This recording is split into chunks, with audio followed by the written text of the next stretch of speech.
Hi hello friends, இன்றைக்கி நம்ம அடுத்த வீடியோவில் என்ன பார்க்க போகிறோம் அப்படின்னா ஃபார்மேஷன் ஆஃப் ஸ்டேட்ஸ் அந்த டாப்பிக்கில் அடுத்த அந்த ஆல்ரெடி நம்ம பார்த்த கண்டினியூஷன் பார்ப்போம். ஓகேங்களா? ஆல்ரெடி நம்ம பார்த்துட்டு இருக்கும்போது இடையில கொஞ்சம் பவர் கட் ஆனதுனால அது அப்படியே ஸ்டாப் ஆகிடுச்சு. அதோட கண்டினியூஷன் தான் இங்கே எடுத்து வந்திருக்கேன். அந்த வீடியோவை பார்க்காதவங்க மறுபடியும் பார்த்தீங்கன்னா அந்த ஃபார்மேஷன் ஆஃப் ஸ்டேட்ஸ் அப்படிங்கிற இதுக்கு முன்னாடி இருக்கக்கூடிய அந்த வீடியோவை பார்த்துட்டு அதுக்கப்புறம் இங்கே வாங்க, அப்போ தான் புரியும். ஓகேங்களா? இப்போ நம்ம ஆல்ரெடி நம்ம என்ன அதில் பார்த்துருக்கோம் அப்படின்னு சொல்லி பார்த்தோம் அப்படின்னா இந்தியா இண்டிபெண்ட் ஆகும்போது நிறையா பிரின்ஸ்லி ஸ்டேட்ஸ் அப்படின்னு சொல்லி இருந்தாங்க. அந்த பிரின்ஸ்லி ஸ்டேட்ஸ் எல்லாமே ஒரு சில பிரின்ஸ்லி ஸ்டேட் இந்தியா கூட சேர்ந்தாங்க, ஒரு சில பிரின்ஸ்லி ஸ்டேட் பாகிஸ்தான் கூட சேர்ந்துட்டாங்க. இப்போ ஒரு சில பிரின்ஸ்லி ஸ்டேட் என்ன பண்ணாங்க, எந்த நாட்டுக்கிட்டையுமே சேராமல் இண்டிபெண்டாக இருந்தாங்க அப்படின்னு சொல்லி பார்த்தோம். அதில் 3 பிரின்ஸ்லி ஸ்டேட்ஸ், ஓகேவா, 3 சுதேச அரசுகள் மட்டும் யார் கூடயுமே மெர்ஜ் ஆகல, தனியாகவே இருந்தாங்க அப்படின்னு சொல்லி நம்ம பார்த்தோம். ஓகேங்களா? அதில் ஜம்மு காஷ்மீர் அப்படிங்கிறது எப்படி வந்து பார்த்தீங்கன்னா நம்ம இந்தியா கூட ஆட் ஆனது, மெர்ஜ் ஆனது அப்படிங்கிறத ஆல்ரெடி பார்த்துட்டோம். ஓகேங்களா? அடுத்து நம்ம பார்க்கக்கூடிய யாருன்னு பார்த்தோம்னா ஜுனாகத் அப்படிங்கிற ஒரு பகுதி, அதுக்கப்புறம் நமக்கு ஹைதராபாத் அப்படிங்கிற ஒரு பகுதி. இந்த 3 பகுதி, ஜம்மு காஷ்மீர், ஜுனாகத் அண்ட் ஹைதராபாத், இந்த 3 பகுதிகளும் தான் இந்தியா கூட மெர்ஜ் ஆகிறதுக்கு கொஞ்சம் டைம் எடுத்துக்கிட்டாங்க. அது எப்படி மெர்ஜ் ஆனாங்க அப்படிங்கிறத நம்ம பார்ப்போம். ஓகேங்களா? ஆல்ரெடி நம்ம ஜம்மு காஷ்மீரை பற்றி பார்த்தாச்சு. இப்போ நம்ம ஜுனாகத், இந்த ஜுனாகத்தை பற்றி பார்க்கலாம். ஓகேவா? ஜுனாகத் அப்படிங்கிறது எங்கே இருக்குது அப்படின்னு பார்த்தீங்கன்னா குஜராத் பக்கத்தில் இருக்குது. குஜராத் தான். ஓகேங்களா? குஜராத்தில் இருக்கக்கூடிய ஒரு பிரின்ஸ்லி ஸ்டேட்ஸ் டூரிங் 1947, 1947 ஒரு சுதேச அரசாக இருந்துச்சு. இந்த சுதேச அரசு இந்தியா கூட ஃபர்ஸ்ட் மெர்ஜ் ஆகலை. ஓகேங்களா? அதுக்கப்புறம் அந்த ஜுனாகத்தோட கிங், ஓகேவா, யார் அப்படின்னு பார்த்தோம்னா முகமது மஹபத் கான்ச்சி அப்படின்னு சொல்லிட்டு தேர்டு, ஓகேவா, முகமது பகவத் கான்ச் அப்படின்னு சொல்லக்கூடிய ஒரு நபர். இவர் ஒரு முஸ்லீம் ரூலர். இவர் இந்தியா கூட சேர்றதா பாகிஸ்தான் கூட சேர்றதா அப்படிங்கிறத ஒரு கன்ஃபியூஷனில் இருக்கார். அப்போ என்ன நினைக்கிறாரு அப்படின்னா மக்கள்கிட்ட வந்து பார்த்தீங்கன்னா கருத்து கணிப்பு வந்து பார்த்தீங்கன்னா கேட்கலாம் அப்படின்னு சொல்லிட்டு ரெஃபரண்டம் அப்படின்னு சொல்லிட்டு ஒன்று கண்டக்ட் பண்ணுறாங்க. ரெஃபரண்டம் அப்படின்னா பொது வாக்கெடுப்பு அப்படின்னு சொல்லி சொல்லலாம் தமிழில். பொது வாக்கெடுப்பு. பொது வாக்கெடுப்பு அப்படிங்கிறது காமனாக வந்து பார்த்தீங்கன்னா ஒரு எலெக்ஷன் மாதிரி வச்சு அதில் இந்தியா கூட போகிறதா இல்லை பாகிஸ்தான் கூட வந்து பார்த்தீங்கன்னா ஜாயின் பண்ணிக்கலாமா அப்படிங்கிறத மக்களோட கருத்து கணிப்பு வந்து பார்த்தீங்கன்னா கேட்குறாங்க. அதில் அந்த ரெஃபரண்டமில் மெஜாரிட்டி ஆஃப் பீப்புள்ஸ், அதுவும் வந்து பார்த்தீங்கன்னா மோர் தென் 90% ஆஃப் பீப்புள்ஸ் வந்து பார்த்தீங்கன்னா supported to join with India, India கூட நம்ம ஜாயின் பண்ணுறதுக்கு சப்போர்ட் பண்ணுறாங்க. அதன்படி நமக்கு 1948 பிப்ரவரி 20 அப்போ வந்து பார்த்தீங்கன்னா என்ன பண்ணுறாங்க அப்படின்னா இந்தியா கூட இந்த ஜுனாகத் அப்படிங்கிறது பார்த்தீங்கன்னா மெர்ஜ் ஆகுது. ஓகேங்களா? அப்போது ஜுனாகத் அப்படிங்கிறது எப்படி மெர்ஜ் ஆகுது அப்படின்னா ரெஃபரண்டம் மூலியமா, பொது வாக்கெடுப்பு மூலியமாக வந்து பார்த்தீங்கன்னா மெர்ஜ் ஆகுது. ஓகேங்களா? அடுத்து யாரும் அதை பார்க்க போகிறோம் அப்படின்னா ஹைதராபாத். ஹைதராபாத் அப்படிங்கிறது ரொம்ப முக்கியமான ஒரு இடம். ஓகேங்களா? ஹைதராபாத்தோட கிங், ஓகேங்களா, ஆஷப் ஷா அப்படின்னு சொல்லுவாங்க. ஆஷப் ஷா 7ஆம் ஆஷப் ஷா அப்படிங்கிறது ஹைதராபாத்தோட நிசாமாக இருந்தவர். ஓகேங்களா? இந்த ஹைதராபாத்தோட நிசாம், ஓகேவா, இவரோட இஸ்லாமி பட் அங்கே இருக்கக்கூடிய மக்கள் எல்லாமே மெஜாரிட்டி யார் அப்படின்னா ஹிந்து. ஏன்னா இன்னைக்கு இருக்கக்கூடிய ஆந்திர பிரதேஷ் தான் பார்த்தீங்கன்னா ஹைதராபாத் தான் இருக்குது. ஹைதராபாத் தான் அப்போ இருந்தது. ஓகேங்களா? அப்போ அந்த மக்கள் எல்லாமே ஹிந்துவாக இருக்காங்க. அங்கே இருக்கக்கூடிய ரூலர் வந்து பார்த்தீங்கன்னா இஸ்லாம். ஓகேங்களா? அப்போது இங்கேயும் வந்து பார்த்தீங்கன்னா இந்தியாவோட மெர்ஜ் ஆகாமே அவர் வந்து பார்த்தீங்கன்னா ரொம்ப நாளாக வந்து பார்த்தீங்கன்னா இருக்காரு. ஓகேங்களா? அவர் இந்தியாவோட மெர்ஜ் ஆகாததுக்கு ஒரு ரீசன் என்ன அப்படின்னு சொல்கிறாங்க அப்படின்னா இந்த ஆஷப் ஷா 7 அப்படிங்கிற ஒரு இண்டிபெண்ட் ஆகிறதுக்கு முன்னாடியே வந்து பார்த்தீங்கன்னா என்ன பண்ணுறாங்க அப்படின்னா டொமினியன் ஸ்டேட்டஸ் வந்து பார்த்தீங்கன்னா கேட்டிருக்காரு. யார்கிட்ட அப்படின்னா அப்போது இந்தியாவில் வைஸ்ராயாக இருந்த லார்ட் மவுண்ட் பேட்டன், அவர்கிட்ட டொமினியன் ஸ்டேட்டஸ் கேட்டிருக்காரு. அதாவது தன்னாட்சி ஒரு அரசாங்கத்தை கேட்டிருக்காரு. ஆனால் அப்போது அது கொடுக்கல. அதனால் அவர் இந்தியாவோட மெர்ஜ் ஆகிறதுக்கு ஒத்துக்கல. அதனால் வந்து பார்த்தீங்கன்னா தனியாகவே இருக்கலாம் அப்படிங்கிற ஒரு மனநிலைக்கு வராது. ஆனால் நம்ம இந்தியன் கவர்மெண்ட் அதை வந்து பார்த்தோன்னா அக்செப்ட் பண்ணிக்கல. ஹைதராபாத் கண்டிப்பாக வந்து பார்த்தோன்னா இந்தியாவோட தான் இணையணும் அப்படிங்கிறதுல ரொம்ப தீர்க்கமாக இருக்காங்க. ஏன் அப்படின்னா ஹைதராபாத்தை சுற்றி இருக்கக்கூடிய எல்லா பகுதிகளும் இந்தியாவோட மெர்ஜ் ஆகிட்டாங்க. இப்போ ஹைதராபாத் மட்டும் நம்ம ஒரு ஃபாரின் டெரிட்டரியாவோ இல்லை இண்டிபெண்ட் கண்ட்ரியாவோ விட முடியாது. அப்படி விட்டால் அது வந்து பார்த்தோன்னா இந்தியாவோட இன்டர்னல் செக்யூரிட்டியை பயங்கரமாக பாதிக்கும் அப்படிங்கிறத பிளான் பண்ணி அதை யோசிச்சு என்ன பண்ணுறாங்க, கண்டிப்பாக ஹைதராபாத்தை என்ன ஆனாலும் நம்ம இந்தியா கூட தான் மெர்ஜ் பண்ண வைக்கணும் அப்படின்னு சொல்லிட்டு என்ன பண்ணுறாங்க, போலீஸ் ஆக்ஷனில் இருக்காங்க. அதாவது மிலிட்ரி ஆக்ஷன் சொல்லுவோம். ஓகேவா?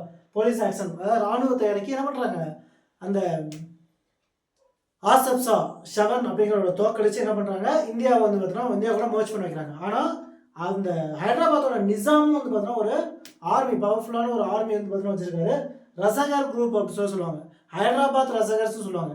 இந்த ரசகர் குரூப் அப்படிங்கிற அந்த கான்செப்டே ஒரு குரூப் ஆஃப் ரெவல்யூஷனரி குரூப்னு சொல்லலாம். இந்த குரூப் எங்கே ஆரிஜினேட் ஆகிறாங்க அப்படின்னா ஈஸ்ட் பாகிஸ்தான், பங்களாதேஷில் ஆரிஜினேட் ஆகிறாங்க. அதே மாதிரி ஹைதராபாத்லேயும் அந்த ரசகர்ஸ் குரூப் அப்படின்னு சொல்லி ஒரு குரூப் இருக்காங்க. அந்த குரூப்புமே என்ன பண்ணுறாங்க, இந்தியன் கவர்மெண்ட் எகெண்டா, இந்தியன் மிலிட்ரி எகென்ஸ்டாக சண்டை போடுறாங்க. ஓகேங்களா? கிட்டத்தட்ட செப்டம்பர் 13லேருந்து செப்டம்பர் 17 வரைக்கும் கிட்டத்தட்ட அந்த போலீஸ் ஆக்ஷன் அப்படிங்கிறத நடத்தி, அதை மிலிட்ரியை பார்த்தீங்கன்னா கொண்டு வந்து ஹைதராபாத் நிசாமை தோக்கடிச்சு ஹைதராபாத்தை இந்தியா கூட பார்த்தீங்கன்னா மோர்ச் பண்ண வைக்கிறாங்க. ஓகேங்களா? இதுக்காக இந்தியன் கவர்மெண்ட் போட்ட ஒரு ஆப்ரேஷன் தான் ஆப்ரேஷன் போலோ அப்படின்னு சொல்லி சொல்லுவாங்க. அப்போ ஆப்ரேஷன் போலோ அப்படிங்கிறது எதனோட ரிலேட் ஆனது அப்படின்னு சொல்லி கேட்பாங்க. ஓகேவா? ஏன்னா நமக்கு காம்படிட்டிவ் எக்ஸாமை பொறுத்த வரைக்கும் இந்த மாதிரி ஆப்ரேஷன் அப்படிங்கிறத நம்ம நிறையா தெரிஞ்சு வச்சுக்கணும். ஓகேங்களா? ஆப்ரேஷன் எந்தெந்த ஆப்ரேஷன் எது இருக்குது அப்படின்னு சொல்லிட்டு. அப்போ ஆப்ரேஷன் போலோ அப்படிங்கிறது ஹைதராபாத்தை இந்தியாவோட மர்ஜ் பண்ணுறதுக்காக போடப்பட்ட ஒரு ஆப்ரேஷன். ஓகேங்களா? அப்போ finally Hyderabad also merge with India. இப்படி தான் பார்த்தீங்கன்னா நமக்கு இந்த 3 பிரின்ஸ்லி ஸ்டேட்ஸும் இந்தியாவோட மேட்ச் ஆகிறாங்க. ஓகேங்களா? சரி, இப்போ இந்தியாவோட மர்ஜ் ஆகிட்டாங்க. இப்போ ஃபார்மேஷன் ஆஃப் ஸ்டேட்ஸ், இந்தியாவில் மாநிலங்கள் எப்படி உருவாகுது அதுக்கான வரலாறு தான் ஆக்சுவலாக இந்த டாபிக். அதுதான் இது இவ்வளோ ஹிஸ்ட்ரியோட நம்ம பார்க்குறோம். ஓகேங்களா? சரி, இப்போ பாருங்கள், இப்போது ஃபஸ்ட்டு ஸ்டேட்ஸ் எப்படி இருந்துச்சு. இப்போ இருக்க மாதிரி 28 ஸ்டேட்ஸு 8 யூனியன் டெரிட்டரி அப்படின்னா அப்போ கிடையாது. அப்போது 1950, அதாவது நம்ம கான்ஸ்டியூஷன் செயல்பாட்டுக்கு வரும்போது, என்ஃபோர்ஸ்மெண்ட் பண்ணும்போது நம்ம இந்தியாவில் ஸ்டேட்ஸ் எப்படி இருந்துச்சு அப்படின்னா இப்போ இருக்க மாதிரி கிடையாது. 4 ஃபோல்டர் ஸ்டேட்டாக இருந்துச்சு. அதாவது ஒரு 4 வகையான மாநிலங்கள்னு சொன்னோம். 4 வகையான மாநிலங்களை என்ன பண்ணாங்க, 4 வகையாக பார்த்தீங்கன்னா பிரிச்சிருந்தாங்க. ஓகேங்களா? எப்படின்னு பார்த்தீங்கன்னா group A, group B, group C, group D. ஓகேங்களா? A B C, type A, type B, type C, type D அப்படின்னு சொல்லிட்டு 4 கேட்டகரியாக பிரிச்சிருந்தாங்க. அதாவது எப்படி அப்படின்னா ஏங்கிற கேட்டகரியில் என்னென்ன வச்சுருந்தாங்க, எதை வச்சுருக்காங்க அப்படின்னா பிரிட்டிஷ் கவர்னர் ப்ராவின்சஸ், அதாவது பிரிட்டிஷ் மாகாணங்களை பார்த்தீங்கன்னா வச்சுருக்காங்க. பிரிட்டிஷ் ஆளுநரே மாகாணங்கள்னு சொல்லுவோம். இதுக்கு எக்ஸாம்பிள் என்ன சொல்லலாம் அப்படின்னா நம்ம மதராஸ் மாகாணம், பம்பாய் மாகாணம், பெங்கால் மாகாணம், ஐக்கிய யுனைடெட் ப்ராவின்சஸ், ஓகேங்களா, அந்த மாகாணம், இந்த மாதிரி கிட்டத்தட்ட பார்த்தீங்கன்னா பிரிட்டிஷ் கவர்னர்ஸுக்கு கீழே டைரக்டாக இருந்த 9 மாகாணங்களையும் குரூப் ஏல வைக்கிறாங்க. British provinces, British governor provinces அப்படின்னு சொல்லுவோம். ஓகேவா? பிரிட்டிஷ் ஆளுநரின் மாகாணங்கள். இதில் பார்த்தீங்கன்னா ஒரு 9 மாநிலங்கள் இருந்துச்சு. அடுத்து கேட்டகரி பி, பிரின்ஸ்லி ஸ்டேட்ஸ், சுதேச அரசுகள். பிரின்ஸ்லி ஸ்டேட் வித் லெஜிஸ்லேச்சர், சட்டமன்றத்துடன் கூடிய சுதேச அரசுகள். சிம்பிளாக நம்ம சுதேச அரசுகள்னு வச்சுக்கோம். இந்த மாதிரி பார்த்தீங்கன்னா ஒரு 9 ஸ்டேட்ஸ் பார்த்தீங்கன்னா வச்சுருக்கோம். ஓகேங்களா? அடுத்து கேட்டகரி சியில் சீஃப் கமிஷனர் ப்ராவின்சஸ் பார்த்தீங்கன்னா ஒரு 10 இருந்துச்சு. அதாவது கிட்டத்தட்ட இது என்ன சொல்லலாம் அப்படின்னா இப்போ இருக்கக்கூடிய யூனியன் டெரிட்டரி மாடல்னு கூட சொல்லலாம். டைரக்டாக சீஃப் கமிஷனரோட ப்ராவின்சஸோட டைரக்டாக சீஃப் கமிஷனரோட கண்ட்ரோல் வரக்கூடாது. இப்போ எப்படி union territory direct under the control of government India or பிரசிடென்ட்டோட டைரக்ட் கண்ட்ரோலில் தான் இருக்கும். இல்லைங்களா? அந்த மாதிரி தான் இதுவும். அப்படி பார்த்தீங்கன்னா ஒரு 10 ஸ்டேட். அடுத்து குரூப் டியில் ஒன்றே ஒன்று இருந்துச்சு, அந்தமான் நிக்கோபார். ஓகேங்களா? இப்படி தான் பார்த்தீங்கன்னா இருந்துச்சு. மொத்தம் 29 இருந்துச்சு. 10, 11, 20, 29. அப்போது டூரிங் 1950, 1950 நமக்கு 29 ஸ்டேட் இருந்துச்சு. அது இப்படி தான் பிரித்து வச்சுருந்தாங்க. Group A, group B, group C, group D அப்படின்னு சொல்லுவாங்க. அதாவது 4 ஃபோல்டர் ஸ்டேட்ஸ், 4 வகையான மாநிலங்கள் அப்படின்னு சொல்லி பிரித்தாங்க. இப்படி தான் பார்த்தீங்கன்னா இருந்தது. நம்ம இண்டிபெண்ட் ஆனதுக்கப்புறம் இப்படி தான் இருந்துச்சு. அதுக்கப்புறம் தான் இது மாறி என்ன ஆகுது, இன்றைக்கி இருக்கக்கூடிய 28 ஸ்டேட்ஸ் 8 யூனியன் டெரிட்டரியாக பார்த்தீங்கன்னா கன்வெர்ட் ஆகிருக்கு. அது எப்படி கன்வெர்ட் ஆகிருக்கு அப்படிங்கிறத நம்ம அப்புறம் பார்ப்போம். ஓகேங்களா? சரி, இப்போது எப்படி இருந்தது அப்படின்னு சொல்லி தெரிஞ்சிருச்சு. ஓகேங்களா? இப்போ நம்ம இந்தியாவில் இப்போ இருக்கக்கூடிய மாநிலங்களோட மாடல், அதாவது மொழிவாரியில் தான் இப்போ மாநிலங்கள் இருக்குது. அந்த மொழிவாரியில் இருக்கக்கூடிய மாநிலங்கள் எப்படி உருவானுச்சு அப்படிங்கிறத நம்ம அடுத்து பார்ப்போம். ஓகேங்களா? அப்போது லிங்குஸ்டிக் ப்ராவின்ஸ் கமிட்டிஸ், நம்ம இந்தியாவில் மாநிலங்களை மொழிவாரியாக பிரிக்கக்கூடிய ஒரு கான்செப்ட் அப்படிங்கிறது 1920 ஐஎன்சி காங்கிரஸ் செஷன்லேயே பார்த்தீங்கன்னா அதுக்கான டிபேட் பார்த்தீங்கன்னா ஸ்டார்ட் ஆகிடுச்சு. அங்கே 1920 நம்ம என்ன பண்ணுறோம், பிரிட்டிஷ் கிட்ட நிறைய டைம் பார்த்தீங்கன்னா மொழிவாரி மாகாணங்களை பிரிக்க சொல்லி நம்ம டிமாண்ட் பண்ணியிருக்கோம். காங்கிரஸ்லேயும் அதை பற்றின நிறையா டிமாண்ட் பார்த்தீங்கன்னா பண்ணியிருக்கோம். 1920 அதுக்கப்புறம் 1928 நேரு ரிப்போர்ட்லேயும் இதை பற்றி லிங்குஸ்டிக் ப்ராவின்சஸ் அப்படிங்கிறத அமைக்கணும் அப்படின்னு சொல்லி நம்ம பேசியிருக்காங்க. ஓகேவா? இந்த மாதிரி நிறையா பார்த்தீங்கன்னா பிஃபோர் இண்டிபெண்டன்ஸே இதுக்கான டாக் ஸ்டார்ட் ஆகிடுச்சு. ஆனால் அது பிரிட்டிஷோட கண்ட்ரோலில் இருந்ததுனால அது பெருசாக பார்த்தீங்கன்னா இம்ப்ளிமெண்ட் ஆகலை. பட் ஆஃப்டர் 1947 நம்ம கிட்ட ஃபுல் பவர் வந்துருச்சு. அப்போது 1947 அப்புறம் அது இன்னும் வந்து பார்த்தீங்கன்னா தீவிரமாக வந்து பார்த்தீங்கன்னா முன்னெடுக்கிறாங்க. ஏன்னா இந்தியாவிட்ட தான் ஃபுல் பவர் இருக்குது, என்ன வேணால் பண்ணிக்கலாம். கரெக்டாக? அப்போது இந்தியாவில் 1947 அப்புறம் என்ன பண்ணுறாங்க அப்படின்னா மொழிவாரியாக மாநிலங்களை பிரிக்கிறதுக்கு என்ன பண்ணுறாங்க, நிறைய கமிட்டிஸ் போடுறாங்க. ஓகேங்களா? ஃபஸ்ட்டு மொழிவாரியாக மாநிலங்களை பிரிக்கலாமா வேணாமா அப்படிங்கிறத என்ன பண்ணணும், ரிவ்யூ பண்ணி ரிப்போர்ட் கொடுங்க அப்படின்னு சொல்லிட்டு ஃபஸ்ட்டு வந்து பார்த்தீங்கன்னா நம்ம கவர்மெண்ட்டில் ஒரு கமிட்டி போடுறாங்க. அந்த கமிட்டி என்ன பண்ணணும்னா எஸ்கே தார் கமிட்டி அப்படின்னு சொல்லுவாங்க. இந்த எஸ்கே தார் கமிட்டி தான் ஃபர்ஸ்ட் லிங்குஸ்டிக் ஸ்டேட் கமிட்டி, முதல் மொழிவாரி மாநில குழு அப்படின்னா எஸ்கே தார் கமிட்டின்னு சொல்லலாம். ஓகேவா? இந்த எஸ்கே தார் கமிட்டி அப்படிங்கிறது எப்போ ஃபார்ம் பண்ணுறாங்க அப்படின்னா 1948 ஜூன் 1948 ஜூன் மாதம் இந்த கமிட்டி போடுறாங்க. இந்த கமிட்டியில் மொத்தம் வந்து பார்த்தோம்னா 3 மெம்பர்ஸ் இருக்காங்க, 3 உறுப்பினர்கள் கொண்ட குழு. இந்த 3 மெம்பர்ஸ் வந்து பார்த்தீங்கன்னா என்ன பண்ணுறாங்க, மொழிவாரியாக மாநிலங்களை பிரிக்கலாமா வேணாமா அப்படிங்கிறத எல்லா விஷயங்களையும் அனலைஸ் பண்ணி ரிவ்யூ பண்ணி ரிப்போர்ட் தரணும் அப்படின்னு சொல்லி சொல்கிறாங்க. ஓகேவா?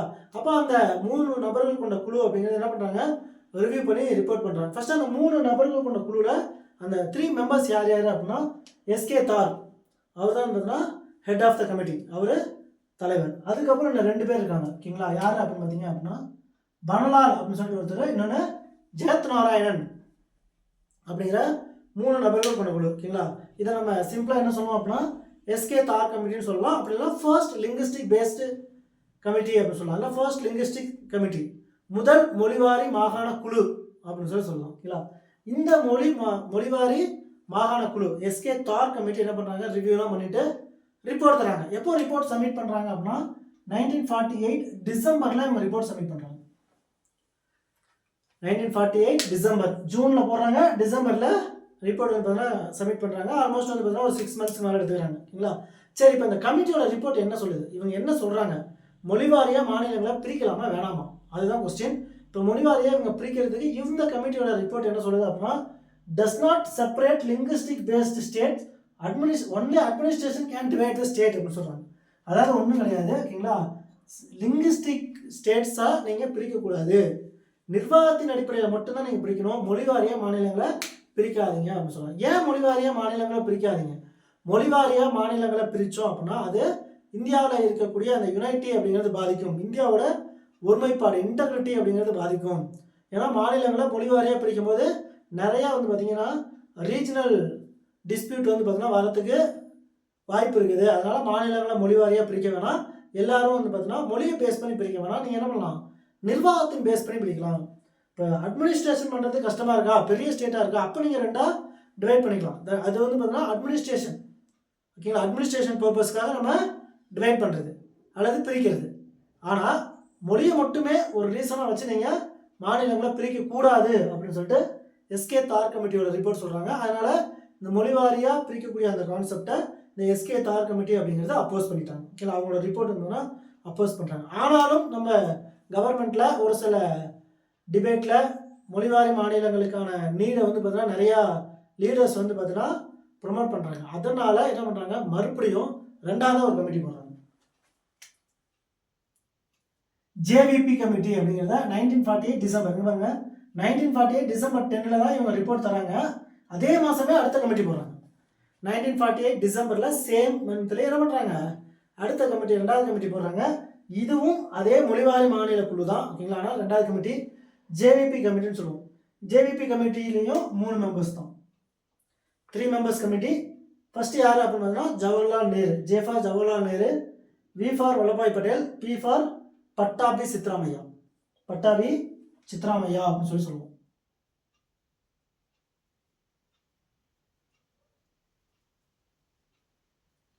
பட்டாபி சித்ராமையா, இவங்க 3 பேர் கொண்ட குழு மறுபடியும் என்ன பண்ணுறாங்க, எஸ்கே தார் கமிட்டிக்கு பண்ண அதே மாதிரி இவங்களும் ரிவ்யூ பண்ணுறாங்க.